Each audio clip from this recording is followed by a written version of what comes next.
In this video, you're going to learn about the main factors affecting reaction rate and why they affect reaction rate. Let us first list the main factors that affect reaction rate. Concentration, pressure, temperature, and surface area. First, we must be clear what concentration is. Concentration is a measure of the amount or number of particles in a given volume. Concentration can be increased either by increasing the number of particles whilst keeping the volume the same, or by decreasing the volume and keeping the number of particles the same. As an example, let's have a look at solution B, reacting with a solid, A. One example is hydrochloric acid reacting with marble chips. Here, the H3O plus ions from the acid react with the marble chip particles.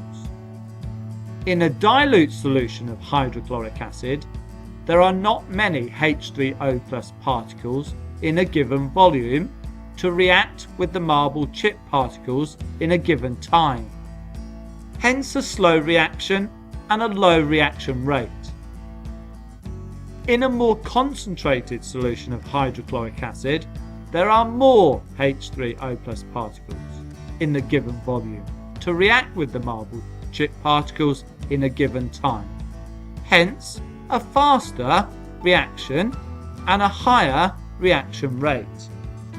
Now let us move on to pressure. As mentioned in our video on states of matter, gases can be compressed, while solids or liquids cannot.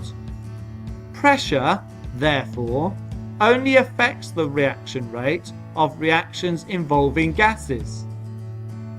Let us consider two gases, A and B, reacting to make gas C.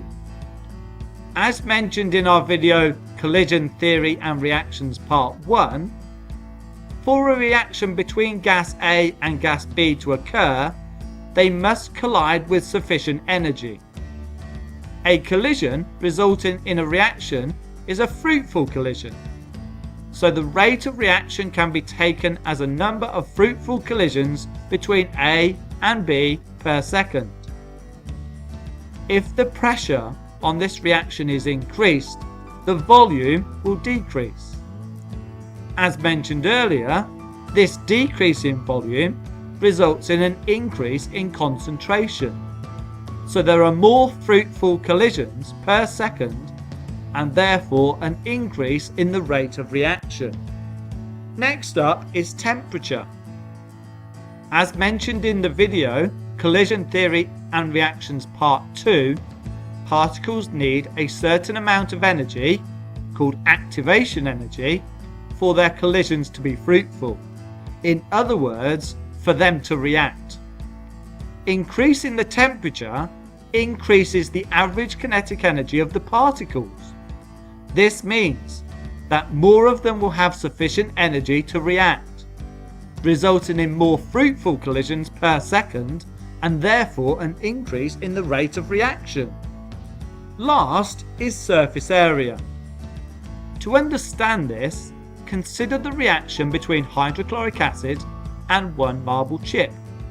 The H3O plus ions from the hydrochloric acid can react with only the surface of the marble chip. If this marble chip is broken down into two, the total mass will remain the same, but the surface area will have increased. The H3O plus ions from the hydrochloric acid can now react with more of the marble chip in a given period of time. This means the increase in the surface area results in an increase in reaction rate. So to recap, concentration is a measure of the amount or number of particles in a given volume. Increasing concentration increases rate of reaction.